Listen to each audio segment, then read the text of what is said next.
So with that, Maria, go ahead and get started. Thanks everybody for joining us. We've got, we're represented across the country and internationally. Wynn, thanks for being here from Canada and representing.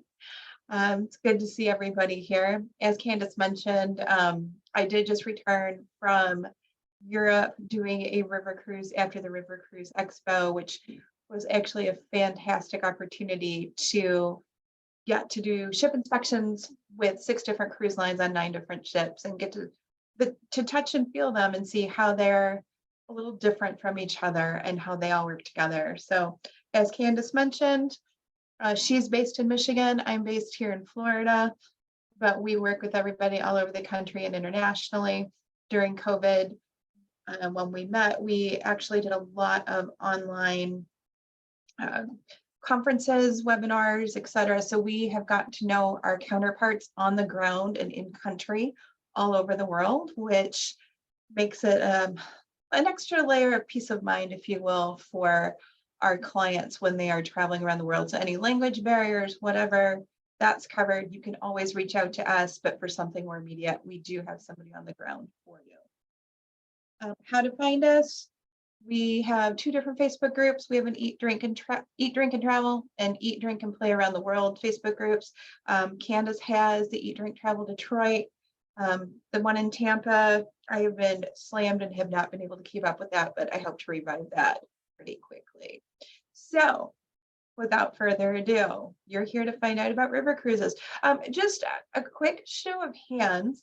Has anybody been on a river cruise? But well, you can use the icon on your Zoom to show if you want to raise your hand to let us know, or put in the chat. Have you been on a river cruise before?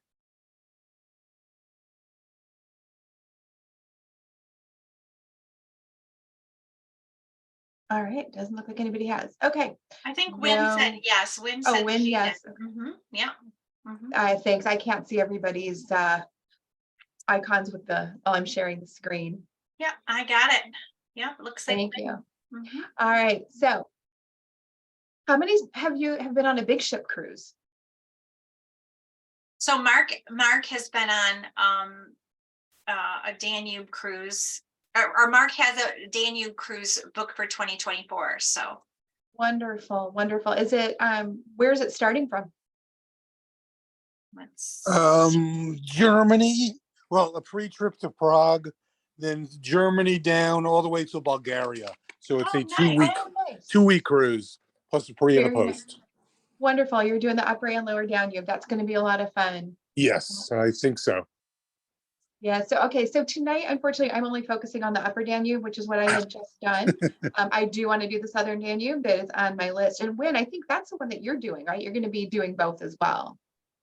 She said she was on one. She also said she was on one big ship. We did one big ship in Hawaii. We did a river cruise in 2018, Avignon to Lyon. And then we're going Bucharest to Amsterdam in a couple of weeks. Nice. Wonderful. Wonderful. Yeah. Okay. So then without further ado, it just gives me kind of the temperature of where everybody is and what they're familiar with when it comes to a river cruise. So for those of you who are not familiar, this will be eye-opening. And for those of you who are used to the big ships, you're going to learn about a few of the differences. So one much smaller as far as the waterway. This is a picture from the ship that I was on in Budapest. The conference was actually in Budapest. As you can see in the bottom right-hand corner, that's the railing from the side of land that I was on. That's the Pest side. You're seeing the Buda side in the background. You see both sides of the river the whole time you're cruising.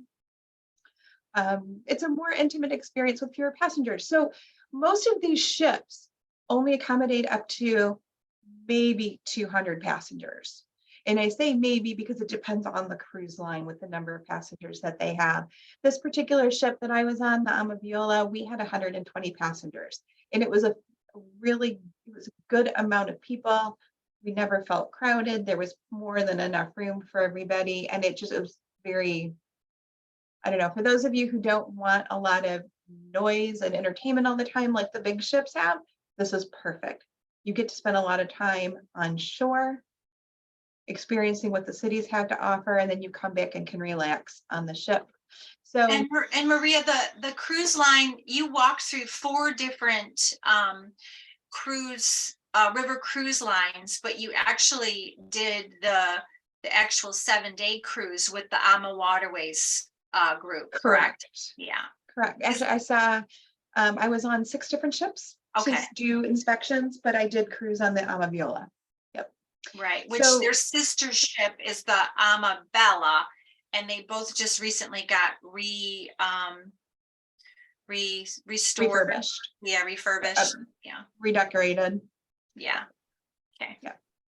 So another way that an ocean cruise and river cruise differ is that you get to see a lot more of the historic towns, the cultural landmarks, and natural attractions by going through the country. For those of you who have experienced an ocean ship, it's a lot larger, so you're going around the country. You're not going through it.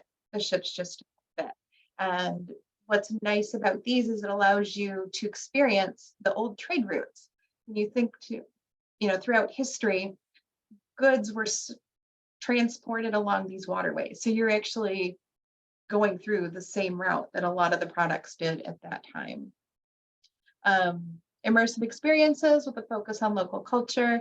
So not only do you get to participate in things through your excursions, but in the evenings they bring onboard entertainment from that tap into the local history and culture. We had a couple of Hungarian dancers on when we were in Hungary. They brought in some other entertainers throughout. Like when we were in Vienna, we went and we got to see a concert. It was amazing. That was not included in the actual cruise, and I'll get to that when I talk more about Vienna, but it was a fantastic experience. The food on board, including the wine, for those of you who are wine drinkers, is reflective of the region. If you find you don't care for one of the wines that they serve, you can ask for something else. They do have others on board, but they try to bring in as much local food and drink as possible. And that's one of the main differences too between like an ocean cruise and a river cruise, is that you're going to see that every time you're doing your excursions, the staff is in the port going to the local farm little places and picking up the local vegetables and things, and that's what you're going to be eating that evening, kind of thing, along with whatever wines they're bringing on board, correct? Yes. Yeah, and if it's some of the cruise lines too allow you to go with the shop to the local markets. Yeah. And that you can ask questions both of the shop and of the people running the market about anything that's local. And again, a relaxed pace of travel. We started our first excursion about 9 o'clock in the morning. You check out, you have a key card, you scan it to check off the ship, scan it back when you come back in. That's how they make sure that they're not leaving anybody behind. It's a very quick process, unlike a big ship. When you've got thousands of people on board, it takes a while, and you kind of have to go in shifts in order to disembark. And then when you re-embark, again, it can take a while depending on the kind of excursion you're going on. This is a much more relaxed pace. Something else that's a little bit different too, for those of you who love to be and stay connected while traveling, Wi-Fi is included in your price for the river cruise. It's not like the big ship cruise where you have to purchase an additional Wi-Fi package. They also have laundry services available, which depending on the cabin category, it might be included. Otherwise, it is a nominal fee, but it really is, it's a nice perk. All right, so here's a little fact, a fun fact, if you will. Your boat may tie up to another at the dock. So as you can see in this picture here on the left, there are 2 ships next to each other. There's limited space where the ships are able to dock. And for some, like if you're in the ship on the right, the Arma Verde, you could just walk right off and go onto the dock. If you're on the Avalon and Vision, which is the ship on the left, you have to go through the Arma Verde in order to get onto land. And this can happen quite often. On the 7-night cruise that I was on, this happened to us twice. And so for the first one, like this is a picture I took on the ship. We were next to the scenic Jasper, and what they do is the ships line up next to each other, and they put a plank in between, and you step up, walk over the plank, and walk out through their other doors to get to the dock. Now, there was one evening, and I don't remember which port we were in. The ship that we were next to, the doors didn't line up on the main floor. So we had to go up to the sun deck, go over across the balcony area, onto the other ship, down their stairs in order to get off the ship, and then the same thing for coming back on. So as great as these ships are, you do need to be mobile in order for them to really be an ideal vacation option. And I say that also because not all the ships have elevators that go to all the floors. And that's because some of the bridges are lower, and the top, even like the railings on the side of the decks, the furniture, the sun coverings, all of that needs to be lowered depending on the water level, so that it doesn't, so that the ship will fit under the bridge. So that is definitely something to keep in mind. Before I continue and get into the destinations, are there any questions? I think it would be a good idea just to also outline some of the ships have like a mid-level, similar to a quad in Michigan, where half of your house is underground and you have windows at the ground floor level. A lot of these ships, because they're not large ships like an ocean ship, one of the decks will be sub water level. And you can point that out, Maria, just so that people understand where that's at. Actually, on the current slide that's up, if you look at that front ship, the Ama Verde, you see 2 levels of balconies, and then you see, it looks a little bit harder to see because the picture's not as large, but along the bottom here, these are all windows for the lower cabins. Right, they call it the swan level. Swan or deck view, depending on the line that you're on. They're decent sized windows. You don't feel like you're closed in. It's different than an inside cabin on one of the big ships where there are no windows at all. I mean, these do let in a fair amount of light. Depending on how much time you spend in your cabin, that might be something that works best for you. Otherwise, you would be going into one of the upper 2 decks that has a balcony. And actually, depending on the ship you're on, can also determine the type of balcony it has. You either have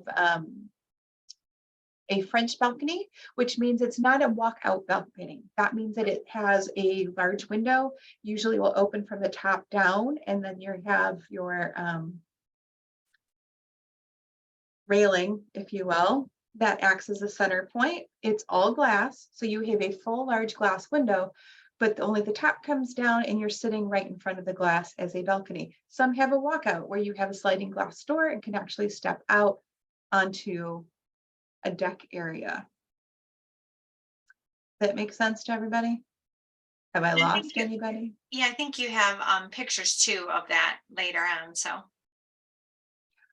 And if I don't have it already in the presentation, I have plenty of pictures I can share. Great. So, all right, and we're going to get on to the destinations.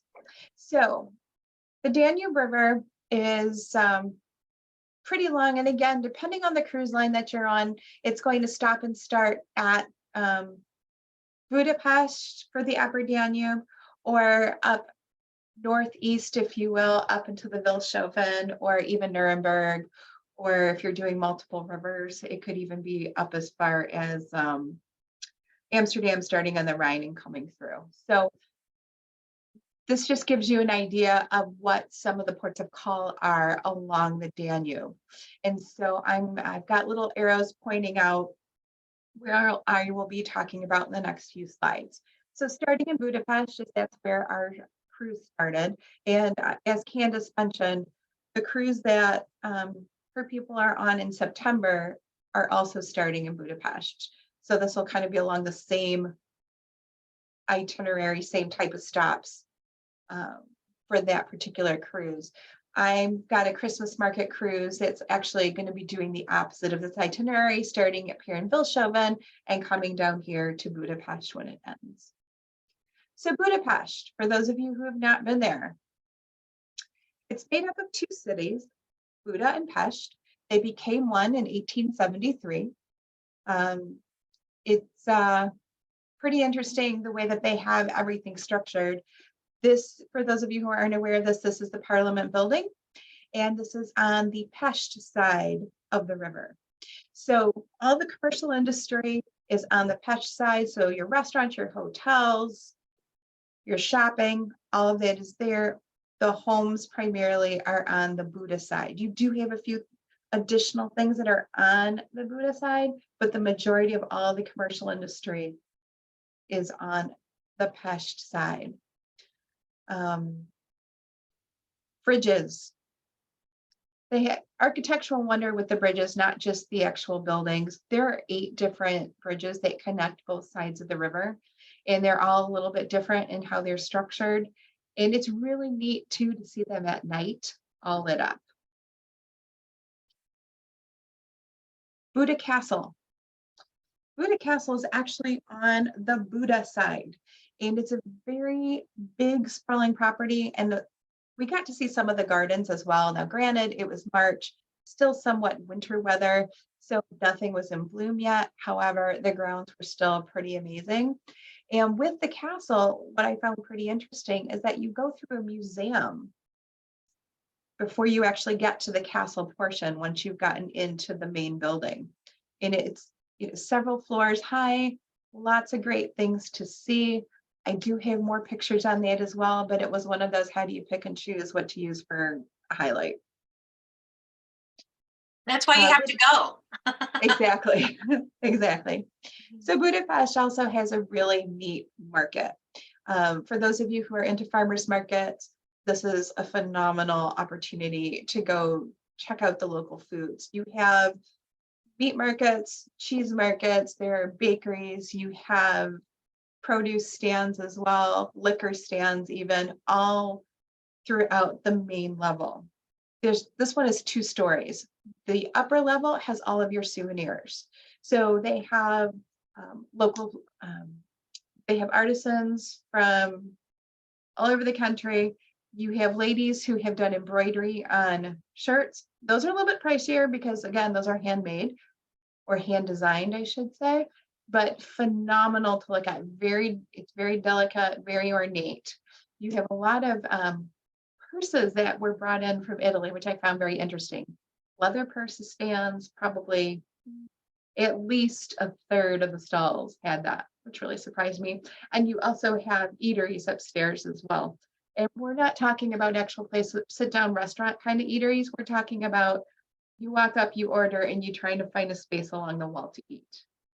It was packed. Now, granted, we were there on a Saturday, but it was wall to wall people. It was a pretty good experience. And for those of you, especially if you want to pick up some reasonably priced goods as far as food and some souvenirs, it's a great place to check out. They are closed on Sundays and they close at 3 o'clock on Saturday. So it was kind of interesting to know.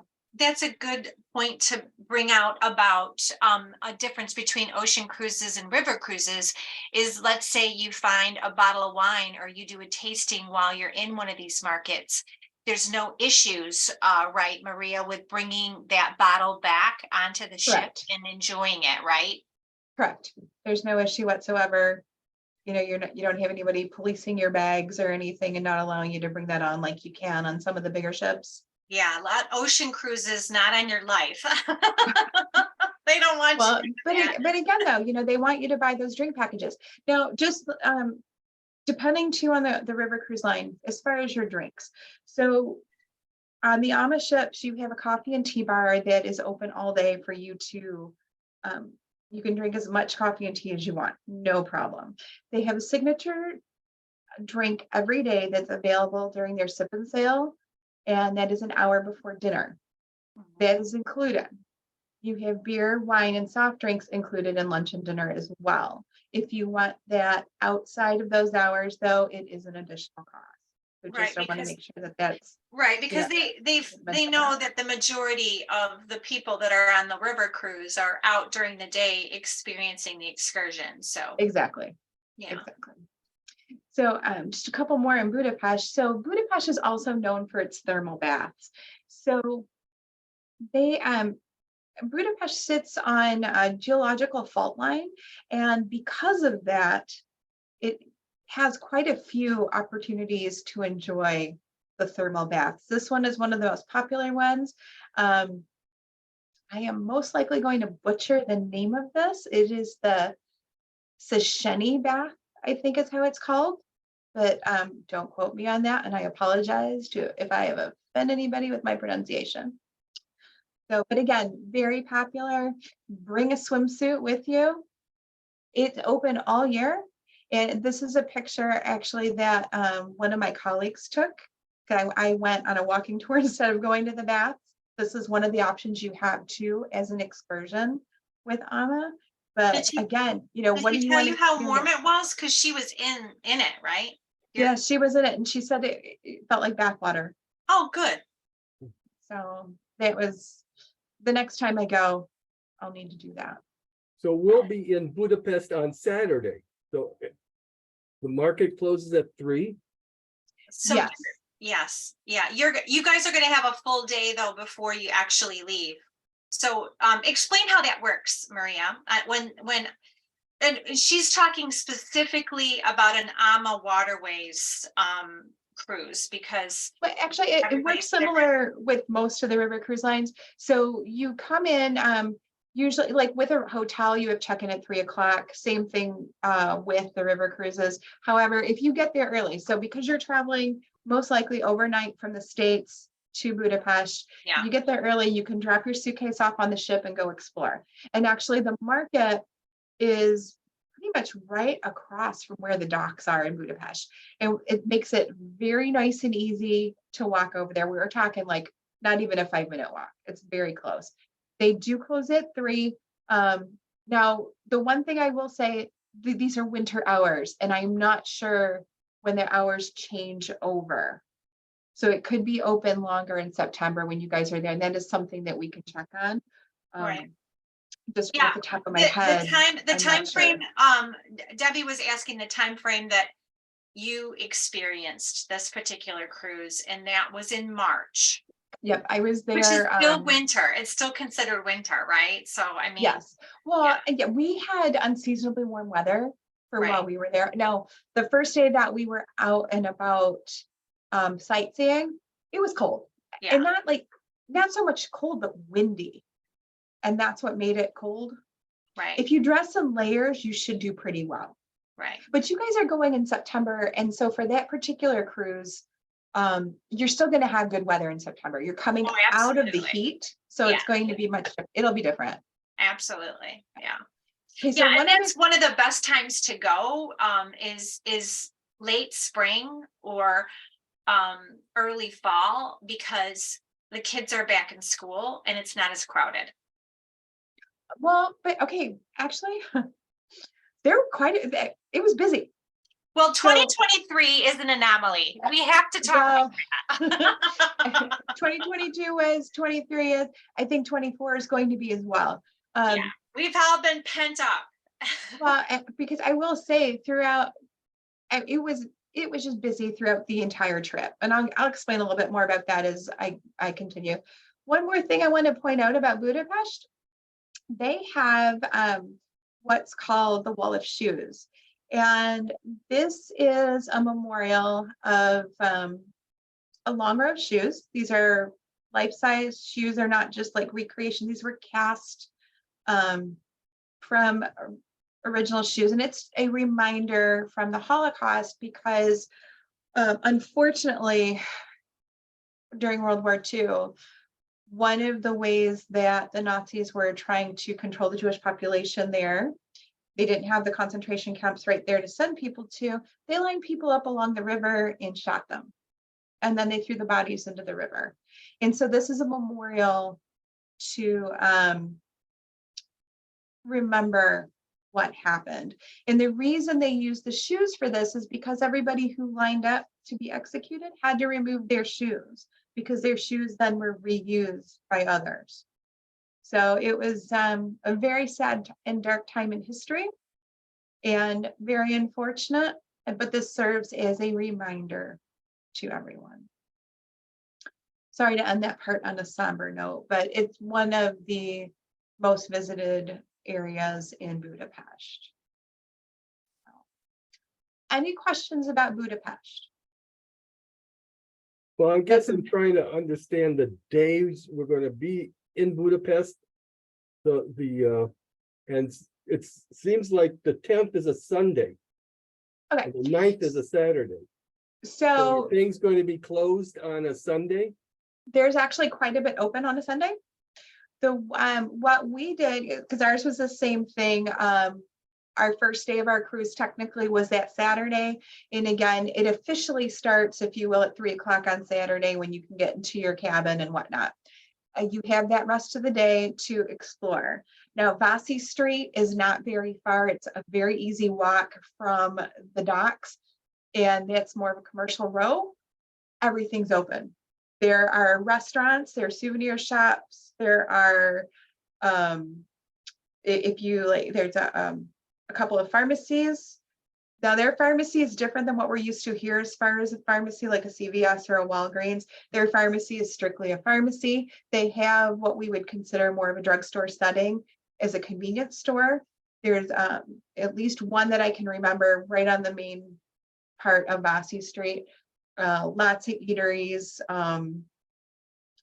Maria, I know you're on here. Correct me if I'm missing something. My cousin went with me when last month when we were there. Unless she's not on anymore. But Sunday we got up and that started our first excursion. So we were up, we had breakfast, 9 o'clock, we were walking off the ship. They have you broken up by the style of the activity that you want. If you're like, I'm going to label it as like more strenuous and adventurous, more mainstream, and then the easy and slow walkers. And based on that, you were matched up with a tour guide and taken around that way. Part of it was on foot, part of it was by bus. So it was a combination of both. But then you still had time after that to walk around and explore, and most things were still open on Sunday. I hope that answers your question, Bob. Well, and to be specific for Bob, our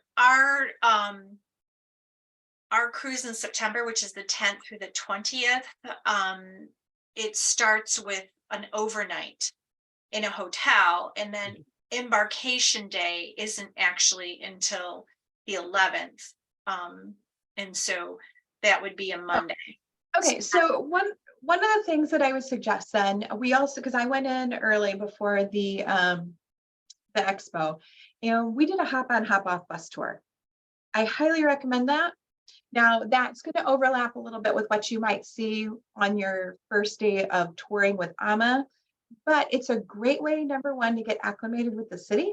You get to see a few more things that you may not see with the tour that AMA does, and it allows you to get off and explore.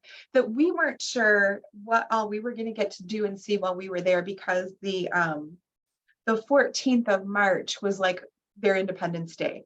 So it was a national holiday, and we weren't sure what was going to be open. Quite a few things were open, so it worked out really well for us. But the hop on, hop off is great. It's timed pretty well, and it shows you quite a bit of the city, and it does go. It's primarily on the Pest side, but there are some stops on the Buda side as well. And but if you're doing the AMA pre, or you're just doing it on your own. If anybody's on here from the Oktoberfest cruise that we're doing, September 10th through the 20th of this year is when it is, and it's the Budapest to the Vilshoven, and then we're going to Munich to be in Oktoberfest, actually, beer tent experience, all that kind of stuff. And so it does have a one overnight on the front and a 2 overnight on the back. So the 7-day cruise is in addition to the overnights. Yeah, lots to do, see and experience. It's an extremely walkable city. So I think you're going to have a great time with that. All right, then moving on to our next destination, Bratislava, Slovakia. That's kind of been, even though it's on the cruise, like it's a port of call for the cruise, a lot of people don't really know a lot about Bratislava or Slovakia. And we had, I think it was like 6 or 7 hours in Bratislava. And to me, it was absolutely fantastic. The first thing you see is Bratislava Castle. And this castle, from the castle, actually, you can see both Austria and Hungary from it by the way in which it's positioned. So it's kind of cool that, you've got that kind of a vantage point. It used to be part of Hungary. We're talking quite a few years back. And there's a lot of overlap between with what you're seeing as far as the architecture and some of the history, because of the fact that the borders kept changing over the years. Now, one thing I do want to point out too, which I should have made it a fun fact, but I didn't. Now, just because these two countries are in Europe, they don't take the same currency. Hungary has its own currency called the fortin. And so it's kind of shocking, if you will, because you get a bill for 46,000 fortin, but it's only like $30. So for those people who aren't quite used to that, xe.com has an app that you can put onto your phones if you're trying to figure out what the conversion is. Definitely something to have that's accessible. Because otherwise it can be a little bit disconcerting.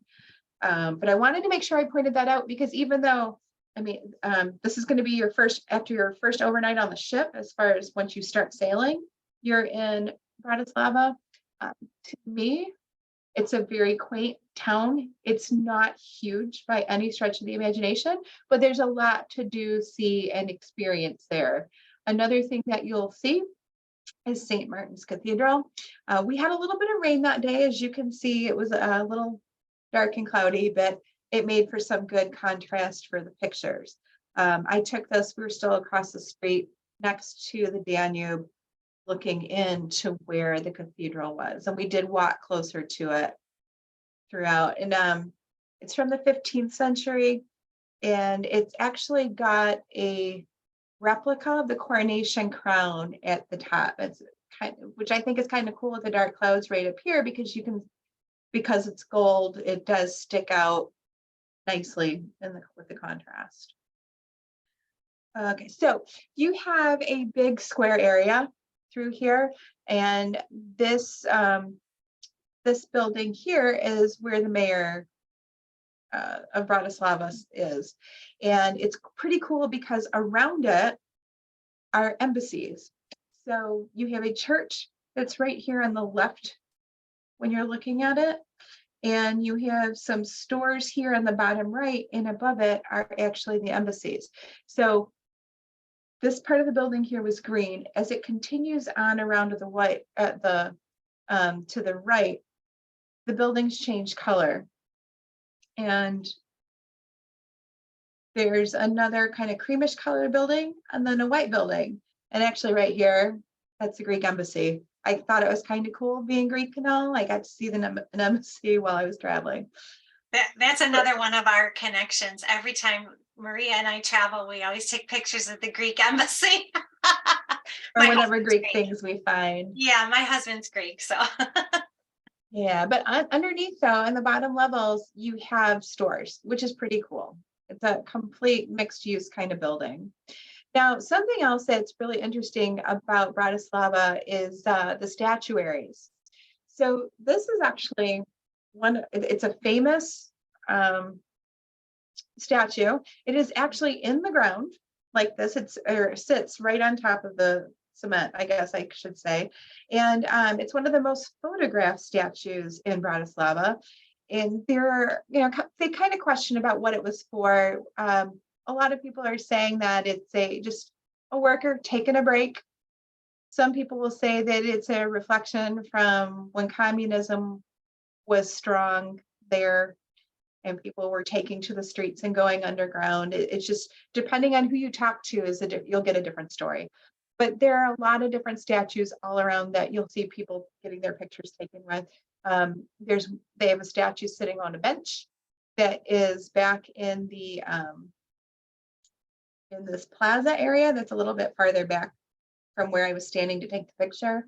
There's another one that's on the corner next to the embassy, which you can't really, let's see if I can go, oh, let me go back. You can, well, you can kind of see it. It's right here. This little transport car is kind of in the way, but right here on the edge of the building is another statue. And he's standing, he's got a top hat and he's got his hand up holding his hat, and people will come up and it looks like they're putting the hat on their head standing next to the statue. So it's kind of cool. Fun little things that you don't see other places. To me, I really like Bratislava, again, because just a very quaint town, very walkable. There's an opera house here as well that I don't have a picture of in this presentation, but I don't know, just, I want to go back. I'll just say that. So Mark asked a question about stairs and the castle. Is there a lot of stairs and a lot of walking there? There's walking. It's an extremely walkable city. I did not, the tour that I had been on did not go to the castle, because again, you have different options as far as excursions. People did do a castle hike. And so when we're talking hike, it's a combination of stairs and part of a path to get there. I don't know how many, but I can find out. They're going to expect that you can, go up and down stairs and things, I'm sure. So yeah, again, I mean, that's why they have the multiple options as far as what the excursions are, as far as being a little bit more adventurous and a little bit more rigorous, more mainstream, and then for the slow walkers. And it's not that you're seeing anything less per se, you're just seeing different things. Right.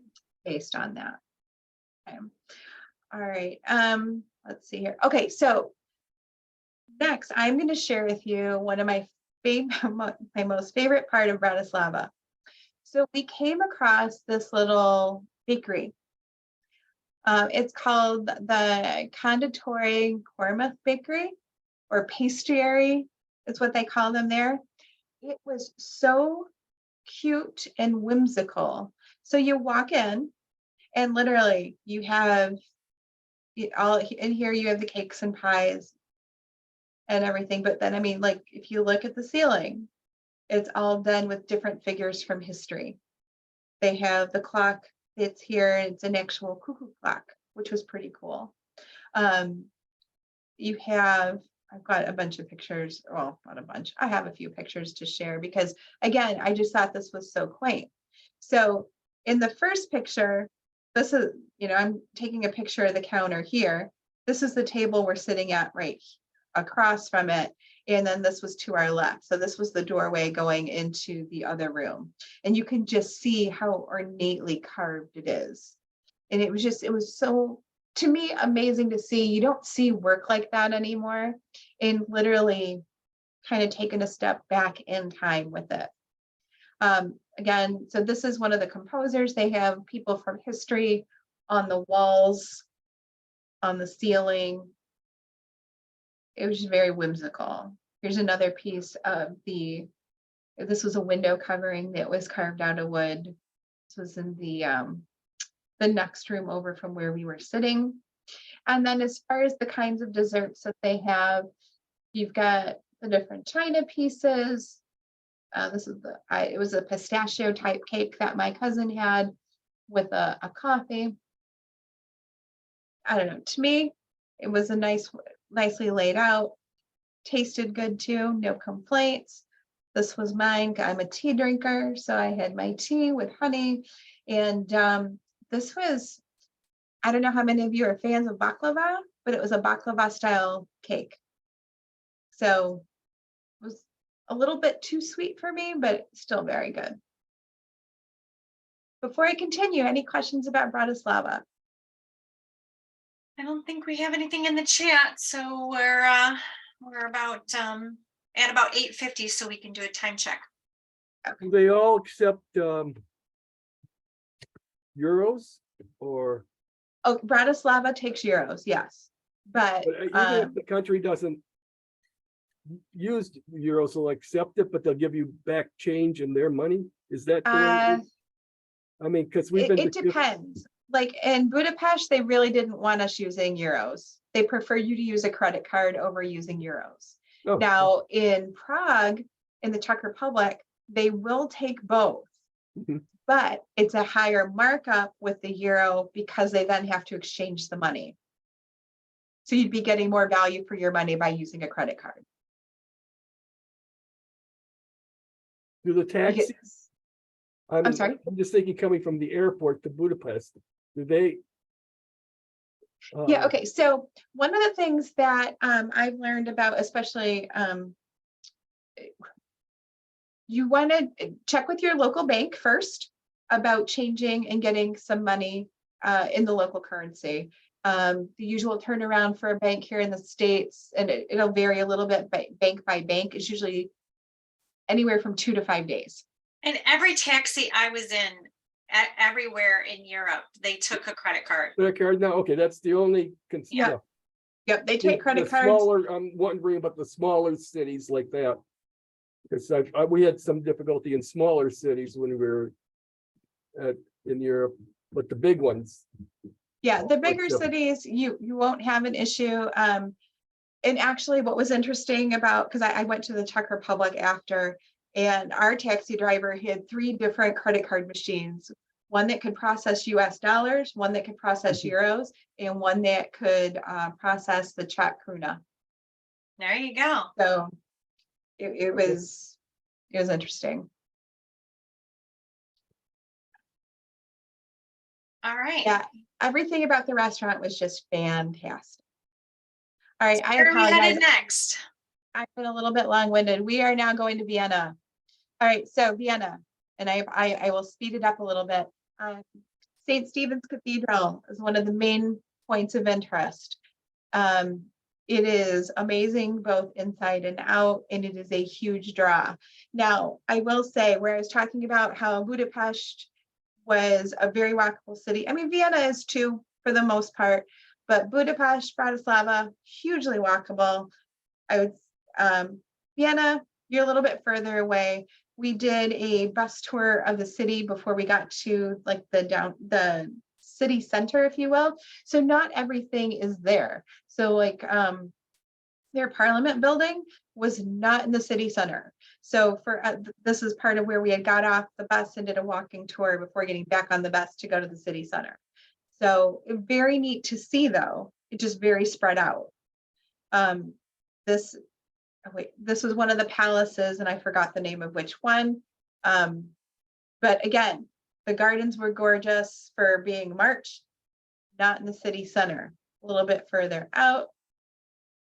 This was part of the city center, and I thought I had a different picture that showed more street level. Gorgeous architecture, very gorgeous architecture. To me, Vienna, though, is extremely commercial compared to the others. I mean, you have commercial industry in the other cities, but this was you have all the big names for things. Here's a little bit of trivia. There are 300 McDonald's in the city of Vienna. We were amazed at the number of McDonald's we saw. So we asked our tour guide and she's like, yep, there are 300. We can't understand why, because that's the last place we'd want to go eat. Yeah. Yeah. So also the Spanish horse riding school is in Vienna. They train if they're accepted from the time they are 15 years old. And if you are not accepted to learn how to train, because it takes you 7 years to be completely trained. So they won't take you after the age of, I think they said it was 18. So, okay. I apologize, I'm going a little fast because of the time. Cruise fun fact, calm waters. That's one of the other differences between the big ship and the rivers. Again, you can see both sides of land going through the rivers. You travel at about 7 to 10 miles an hour. It is very smooth. For those people who suffer from seasickness, you most likely will not feel this. I don't, thankfully, I should knock on wood, I'm good when it comes to, I don't get seasick. I felt nothing on this, could barely tell you were moving. All right, so next up, Dürnstein, Milk, and Grienne. So I have it circled because of the fact that actually Dürnstein and Milk on this particular cruise were two of your options for excursions. And we were only here in these cities for about 3 or so hours. It's not very big. I mean, you want to talk about feeling like you are back in time. You definitely feel like you're back in time here. Okay. Grienne, you go to after, and you spend just a few hours there as well before you're heading on to Passau. But Dürnstein, like I said, you really feel like you're walking back in time. This is walking from where the bus, you get off the ship, you take about a 20-minute bus ride to get to this part. And then again, it's just like stepping back in time. We did a wine tasting at the local abbey.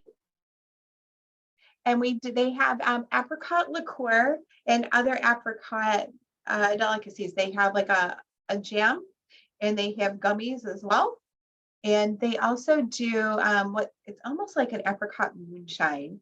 It is, I don't remember what they said the proof percentage was, but it was very high. And the apricot liquor was better than the moonshine stuff, much better. One of the chocolate shops in town, or chocolate and candy, these have hard candies. This is just like one of the, again, little cute, quaint shops within the city. They do not ship to the United States. So if you wanted something from there, you need to buy it before you leave. So I guess, any questions about Dürnstein? I went through that very fast. I apologize. I'm trying to make sure we can stay close to time. We're good. All right. Another fun fact, start there, finish there. You're starting, actually it should be start here, finish there. You're not doing a closed loop like you do on a lot of the big ships where you're going like Miami to Miami or Barcelona to Barcelona. You're starting in one part, like we said, Budapest on this particular cruise, ending in Vilshofen. Okay. All right. The next stop. Now, again, I have it circled because you have options depending on which excursions you want to do. So you actually stop in the city of Linz. So you can either do a full day Salzburg excursion, or you can do Linz in the morning and Český Krumlov in the Czech Republic in the afternoon. So it's up to you as far as which you prefer to do. I did the Salzburg excursion. So we actually stopped in Mondosee, and then we went on to Salzburg. So any Sound of Music fans here? All right, so this was the church that they performed the wedding in the movie The Sound of Music. A little bit of trivia for you. This is in Mondosee, and what's great about it is it's along a smaller river. I can't remember the name of the river, and we saw snow-capped mountains along the side. Again, absolutely beautiful. I just couldn't put all my pictures into this presentation. So this is going into the city of Salzburg. Okay, another little piece of trivia for The Sound of Music. This is where they did the Do Re Mi song in The Sound of Music when they were in the park. So yeah, thought that was pretty cool. They have some other things that are in the park and up on the walls of a couple of the buildings that also talk about The Sound of Music in this area. This is one of the cathedrals and one of the main squares. They also have, actually up here in this castle, they have a functional, I'm mispronouncing that, I know I am, that will take you up to the top. I had colleagues who went up there and they said the views were absolutely amazing. You could see so much from going up there. And then we have the statue of Mozart. Here's a fun fact about Mozart. We were told nobody really knows what he looks like, and this was an artist's rendition. They guessed at what Mozart really looked like. So all the paintings and everything we see of him, the images and whatnot, what somebody drew, thinking that's what he looked like. Mark had a quick question about Salisbury, because you port in Linz.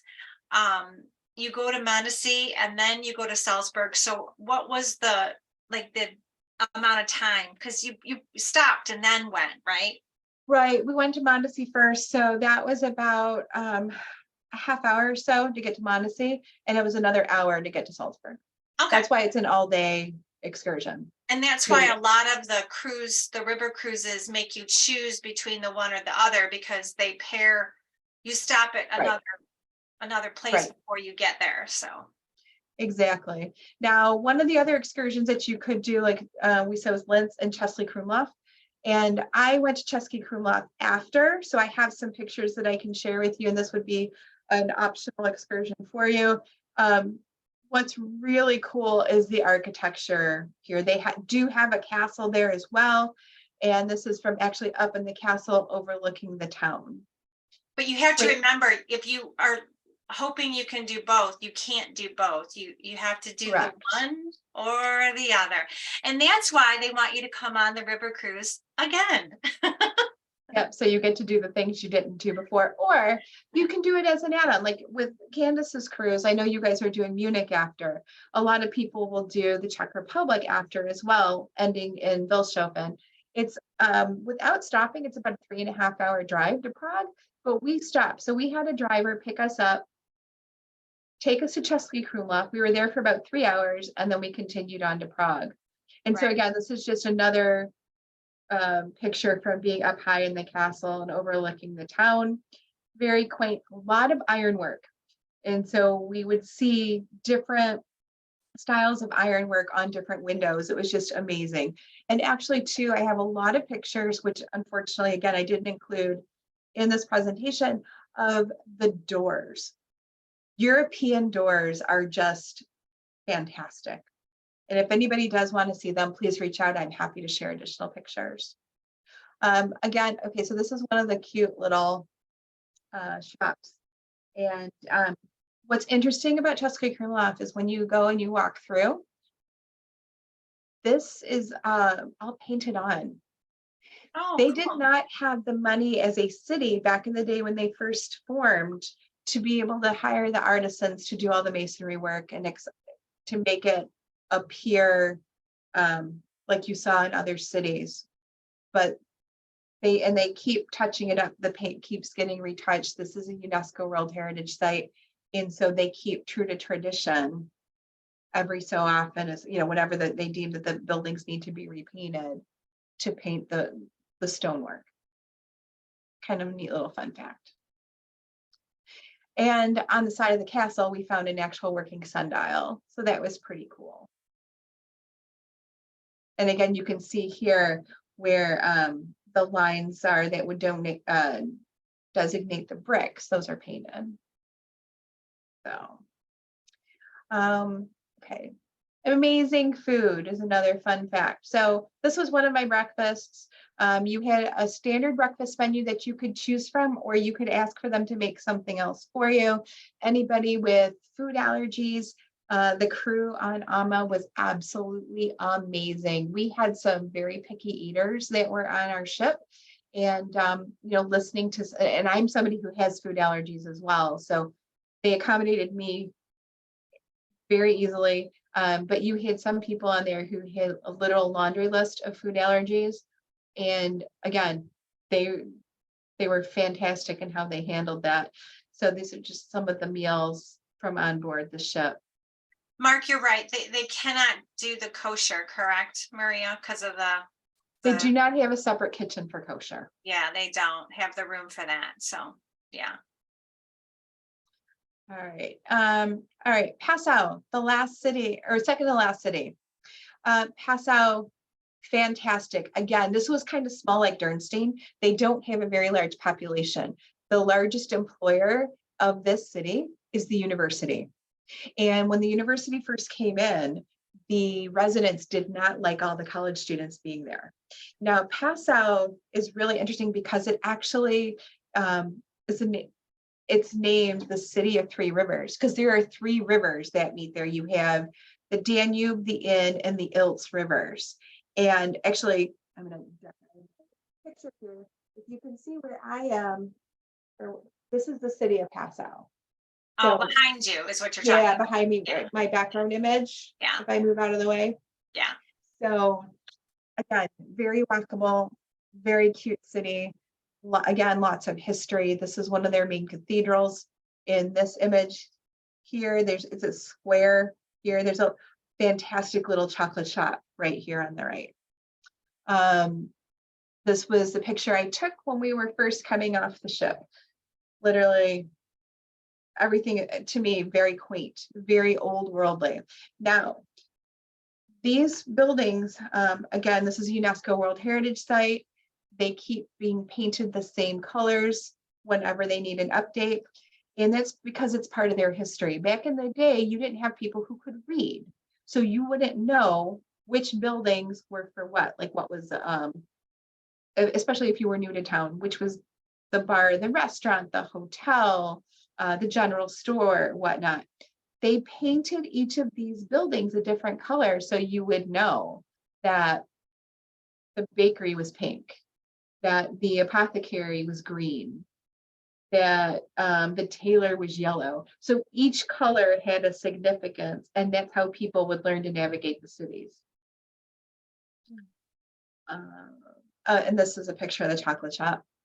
Great chocolates made. A lot of them were made in-house. So fun, quaint little city. Again, I have more pictures to share and I'm happy to. Feel free to reach out to ask because yeah, really great. Now, having said the fact that there are three rivers surrounding the city, they do flood and they flood often. And so they've designed this system, if you will, about adding water to the inside to help pressurize the water from the outside so it doesn't push in the doors and windows. And I'd have to ask the guy, I actually emailed the guide because I don't remember the exact story of how they discovered this, but it was actually very interesting. And so this chart here in this last image shows you the year and the amount of water where it flooded to on the street or along the building. So back in 1501, the water level was all the way up at 15, and I'm not sure, I don't remember what that stands for. 15 feet, I believe it was. So just, and again, another thing of history that was really cool. Now, a few years, more than just a few years back, but I don't remember the date, I apologize, but the city is now embracing all the college students because through social media, the college students made arrangements to clean up the city. They had said, okay, we're meeting here at this time with, bring your shovels and whatnot. There were 50 kids who showed up, helped clean up that portion of the city. Posted on social media again, okay, at this time, we're going to be in this area. They showed up, helped clean up the city. Since then, the city has embraced the college students. Any questions about Passau? Doesn't look like we got anything in the chat, so. Okay. All right. Another little fun fact about desserts. One of the desserts that you will find all throughout Bavaria are chimney cakes. And literally they are, it's like a rolled dough almost, if you will, but it's on a skewer. So if you think of a souvlaki skewer, thicker, of course, or more like, think of a lamb spit and how thick that is. And the dough gets wrapped around it, and then it's actually cooked over an open flame. And that's how, and then they can put whatever kind of like cinnamon and sugar on it.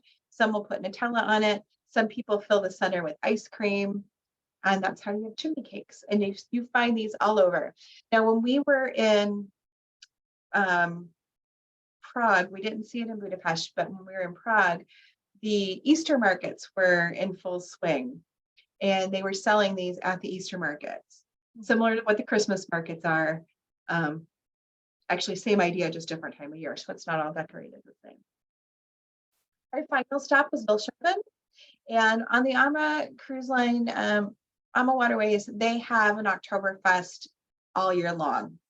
And it's a cute little tent off the, just once you get off the ship and you walk in, they have somebody here pouring a beer. They have pretzels on the table. They have entertainment for you as well. These little stands usually are filled with pretzels. There we go. There's some pretzels and a beer. What was really neat is this was an all-woman family band. They were multi-generational, playing together. And I forgot to add a picture of the Oktoberfest queen. I apologize for that. So that was really, those are all the stops that were on this particular sailing. So for those of you who are joining Candace on the September sailing, this would be the similar itinerary to what you would travel. And again, those, yeah, and those who are doing the Oktoberfest cruise with Brown Iron, from here, we then go to Munich for 2 days, and we're going to have an actual Oktoberfest beer tent experience, because when we end, the days that we arrive are basically the first full weekend and first week of Oktoberfest in September, because that's how we planned it. Those that are going to do the reverse with the Christmas markets for Maria's group, because we're going to now talk about the 2 river cruises on this exact itinerary. Just before we get to that, the one thing I do have that I want to let people know about is that there are all sorts of themed river cruises. Sure. And so for, you know, for those of you who are looking into doing something different, we can help you create whatever kind of a group package that you want, or that could relate around, like, if you have an, you know, if you know of an author that, or like, I know Outlanders Scotland and whatnot, but Diana Gabaldon has done cruises with Avalon Cruise Line, and they call it their storyteller their storyteller series. So people then would want to join her for that. We have sommeliers who bring on wine groups. You have, like, there's a cruise line that actually has golf and pickleball packages where the golf's already included in your itinerary. And there's one actually that for pickleball, you can participate in a pickleball tournament in Hungary before sailing. So, you know, all kinds of things like that that are pretty cool with river cruising. And again, you get to experience history in a little bit of a different way, where you're traveling the trade routes of the ancients, right? You get to go through the same waters that they went through to deliver goods. Right. So And for those who are watching this on the replay, we currently have the beer cruise that we're going to talk about, Christmas markets, and the wine and culinary things. So we have quite a few of these trips that are already planned and in process. So reach out to us if there's something that you would enjoy, and we have some stuff planned in 2024 already as well. Water levels in September, are they good for the boat, or are there? The water level concerns are really more on July through mid-August. Yeah, unless we have some ridiculous kind of weird heat wave, which we haven't been seeing for that part of Europe later in the year. So we should be good for that. Yeah, and it depends on which rivers that you are cruising in the summer months, and which ships you're on, because some of the bigger ships are going to have a harder time if the water levels are low than the smaller ships do. Yeah, now I will say, like, the AMA ships that we've got our cruises on that are upcoming, they're newer ships. Number one, they don't need as much water in order to maneuver. Like the AMA waterway ships, they can operate in between 12 and 18 inches of water. So if the water level did drop, you can still stay on the ship. Now, if something were to happen and you're on another cruise line at any point, they do make accommodations by busing you to your next destination, which is not necessarily ideal, but they do their best to accommodate you as far as making sure that there's very little disruption to your itinerary. Right. All right, Candace, I've got your slide up with your. Yeah, this one, this cruise here, the culinary wine cruise, is also has an extension for the Oktoberfest cruise. So depending on if you want to do the full, 10 nights or not. We have 2 cabins left. So if you do want to get involved in this one that's going from September 10th through the 20th, please reach out to me right away, because I would hate to see those cabins book up if you're really looking to do this September. There is going to be quite a bit of food and wine options, obviously, on board.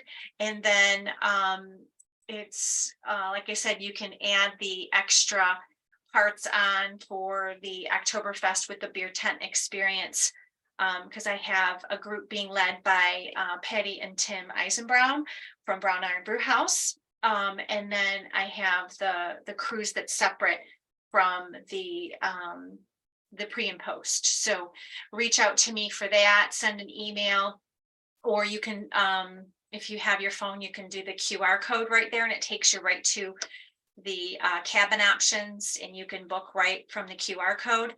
I can also put that in the chat. It looks like Debbie had a couple of questions about a travel partner and traveling by yourself. There are some availabilities with all the river cruises to have a solo cabin. It just depends on how many other solo cabins have already been booked. So send me a quick email and I can let you know what's available, or Maria can let you know what's available on the ones that she's doing. The specific Danube itinerary we talked about tonight, the Budapest to Vilshoven. The cruise that I'm discussing right here is you start in Hungary and end basically Vilshoven and then to Germany. She's doing the reverse for the Christmas markets. And what are the dates for that, Maria? So for my cruise over the Christmas markets, it's actually the week before Christmas. It's December 17th through the 24th. Okay. This makes a great holiday present, whether or not you celebrate Christmas. Everything is decorated for the holidays, and in Europe, they do it up very big. What's kind of cool about the Christmas markets is you get to visit a different Christmas market in each of the cities. And for any of you who are mulled wine fans for Grue wine, you can get a different souvenir cup in each market when you buy a cup of Grue wine. And some people will go just to go collect the cups, whether they like the wine or not. But it makes a great little souvenir. And like Candace said, this one starts in Vilshofen and ends in Budapest. So for those of you, again, who stay a couple extra days in Budapest at the end, celebrate the holiday there before going home, it makes a great family or a group of friends trip. There are some people I know that don't live by a lot of family or somehow estranged from family. This makes a great trip for people to spend the holidays together.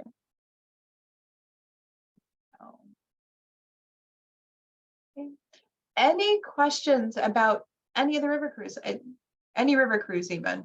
Doesn't necessarily have to be on the Danube or with AMA Waterways, because we do service all of them, or sell all of them, I should say. Do they ever have a little lecture right before on what you're going to be doing the next day, or? Yeah, so actually that's a great point. You get a whole itinerary every night, right, Maria? So yeah, let me give me 1 second. Let me pull up some of my other photos, because I can show you at least with AMA what they do. Mm-hmm. They have what's called a daily cruiser. And not not really a newspaper, but it's like a little one pager kind of Well, thing. actually, they don't do it on paper anymore. It's all on the app. Oh yeah, that's right. I forgot. They got rid of all the paper during Yeah, COVID. they do some things on paper, but for that, they prefer it on the app. I am just trying to figure out. Oh, I know where it is. Okay. I apologize. I didn't have that ready to go. Didn't think that was something I would be talking about. That's okay. You're in the video. Yes, you are. Okay. So, and I'm just going to apologize if my lights flicker. It is thunderstorming here.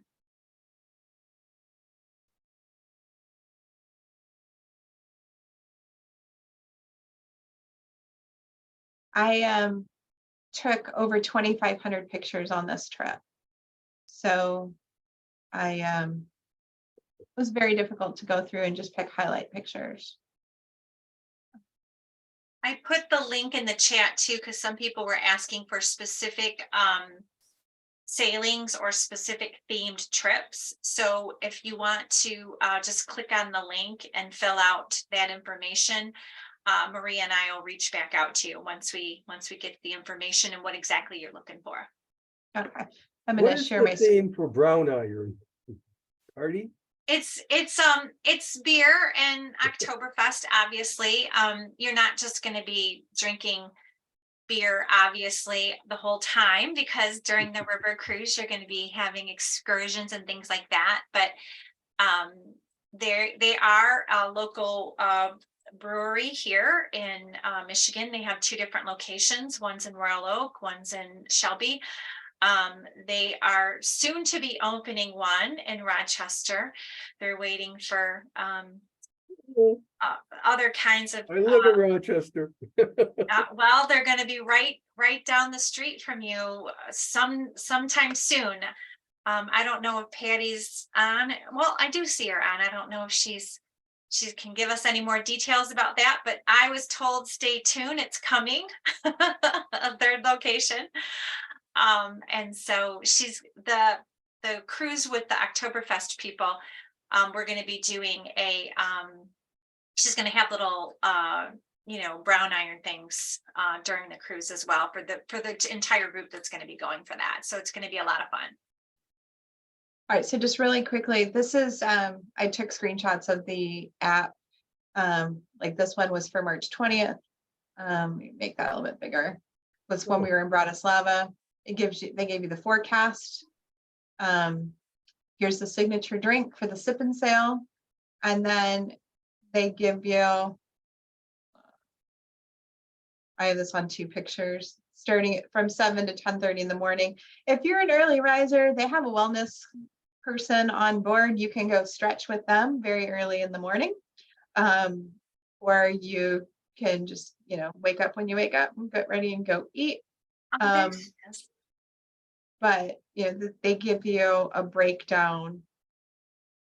I don't know if that's easier than for you to read. The other thing we didn't mention, Maria, is there were bikes on the front of that ship. Some of the excursions have bike excursions. Yes. And are they e-bikes or pedal bikes? I thought you They said are pedal bikes. what I thought you said.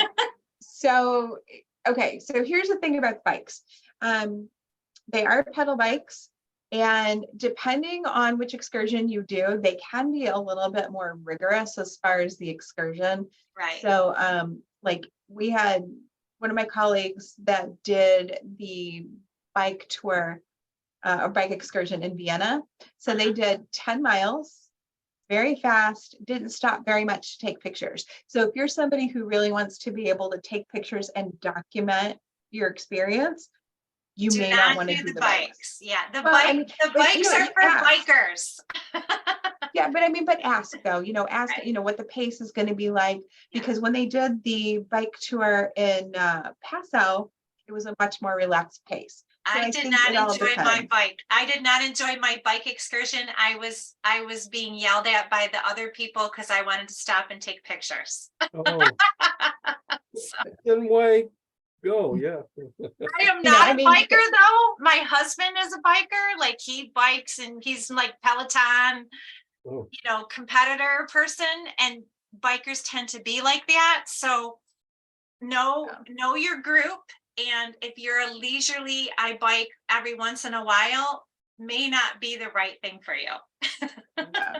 So, Candace, did you want me to say anything about the Brown Iron trip or no? yeah, please. Okay. Please. Yeah, I wasn't sure if you were going to be on or not. I know you were coming back.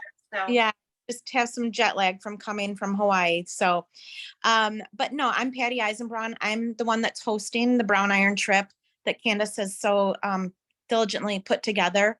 I've been on the Danube River cruise twice now. My husband Tim and I are going, along with my business partner and chef, as well as our brewer.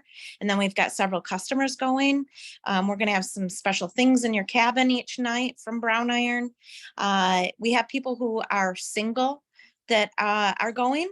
But I would say most of the people are in their 40s and 50s, early 60s.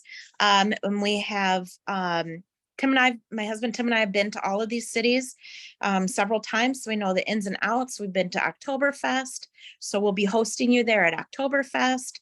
If you're not a beer drinker, it's no big deal. They have wine there too. And if you're not a drinker, Oktoberfest is just something to really just experience once in your life. It's amazing.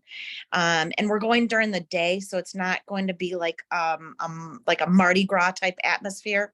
It's going to be more believe it or not, more family friendly, I guess you would say. And we're just really excited to have to share this love for river cruising and coming along with us. So it's going to be a great group, and I really look forward to seeing you, Bob, and everybody that's coming from Brown Iron. And yes, correct, we have Washington Township, Royal Oak, and one soon in Rochester. where? I live in Rochester. Where the emergency vet is on 2nd Street, right Oh. next to the farmer's market. Oh, okay. So, yeah, but thank you, Candace, for hosting it, and everybody. I really appreciate it. thank you for hopping on, Patty, because like I said, I knew it was Rochester, but I wasn't sure about the location. So thank you. Yeah. Any other questions that we can answer about river cruising? Let me look in the chat really quick. I think I saw Angie put that she was interested in starting from Holland and seeing the tulips. So that's why I put that link in there. So, and then Debbie also mentioned that she needed a travel partner, and is it possible to travel by herself? So that's why I mentioned that you can do, you can do a solo cabin. You typically have to pay anywhere between 20 to 30% in addition to the per person price. It just depends. So there's a certain allotment that each cruise line allows to have solo supplement cabins on each cruise. Sailing. Yeah, so each sailing will have a max number of solo cabins that they'll sell, because you have to keep in mind that if they only are allowing 190 passengers, that's really only 80 There is a different cruise line though that has single or solo sailings where everybody on board is a solo sailor. And they have 70 cabins, so it's 70 solo people that are cruising, right. and they have at least 5 per sailing. So if you are a solo traveler and looking for something, reach out. We can definitely connect you. Yeah, so just Angie, depending on what you're looking for and when you want to go, we have solo supplements, I think, available in both of our current cruises that we're talking about. So if either of these two, the Christmas markets or the Oktoberfest culinary cruise is something that you're interested in, we can chat. So feel free to reach out. Yeah, so Angie, to answer your question, these 2 particular cruises that we're promoting for group cruises, no, they're not Viking. We do sell Viking though as well. And if you're looking for a Viking cruise, I can definitely help you. Yes, We do Portugal. You have, you know, are you looking for a river cruise, Debbie, or are you looking for something on land?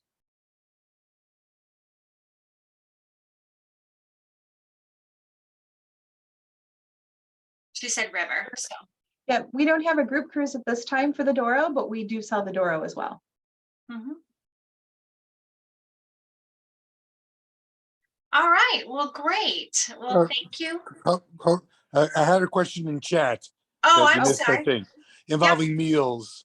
First, are meals at set times, and do they do like some large uh, cruise lines do group tables where you go and say, I want to be just matched up with somebody, you know, a bunch of people, whatever's available. So the meals are at set times. It's a window of times. It's not as big as what the big ship cruises are. So, you know, it's like, it can be around, like 12:30, let's say, is when it starts. And it'll end around 2. So it's open seating. So you can go in and sit wherever you like. If you see people seating, you can just go up and ask, oh, is this seat available? And most likely it is, that you just join them. I will say that my experience with the being on the rivers, everybody is extremely friendly. Everybody was talking together at the table. You know, you got to meet a lot of different people while you were sailing. Dinner, 7:30, depends on the sail date. Like the night when we were in Vienna, they had basically 2 seatings for dinner. You had those who were going to the concert, the classical concert, that were seated at 5:30, only because we had to leave by 7:30 in order, or by 7 to go to the concert. So, but otherwise, everybody's pretty much together. You have the option of eating in the main dining room. And again, this is going to vary a little bit by ship, because some of the ships are a little bit different. The Ama Magna, you have the main dining room, you have the Jimmy B's restaurant, and you have the chef's table. Chef's table, you sign up for once you're on board, and it's a 7-course meal that you're in a different dining room for. Each person gets to experience that once throughout the ship, because there are only like 40 seats in that area that can be used. Otherwise, I mean, you get an open, like at least on the AMA ships, and the others as well. I did get to eat on some of the different ships during the expo, but you get a menu, you get to pick and choose from what they're offering. They have kind of a standard thing for every day, at least at lunch. You have the option of actually anytime getting a burger if that's what you want. Otherwise, you have some other great options to try. A lot of local flair. We had Wiener Schnitzel, we had goulash, you know, so I mean, you get to enjoy the local flavors. But yeah, I mean, but you do have options on where you sit too. That answer your question, Mark? I was a little long-winded on that. Yes, thank you very much. And anyone who does a group trip, there's typically, we work with a group coordinator on board, your ship event person, your Julie McCoy, if I will date myself to the Love Boat. And we set up a chef's table so that the group can have that experience together with everyone, you know, on the group trip together. Yes, our guy on our ship, his name was Dragon. Oh, there you go. Great sense of humor. Not Julie McCoy. Not Julia McCoy, was Dragon. That's funny. Anyway. All right. Well, we have gone quite a bit over, but I think we had a great Q&A. So we will take this recording and gin it out to those who weren't able to make it and registered. And just reach out. Like I said, I put in the chat the inquiry form that we use, and Maria and I will follow up with whoever fills that out to make sure that you get the exact information that you need. Because Angie was looking for something in Spain, Debbie was looking for something in Portugal, and we'll make sure that you guys get whatever it is you need. Yep. Any additional questions, or you think of something after the fact, feel free to reach out to us. Let me put our It's my email address, and here's Candace's.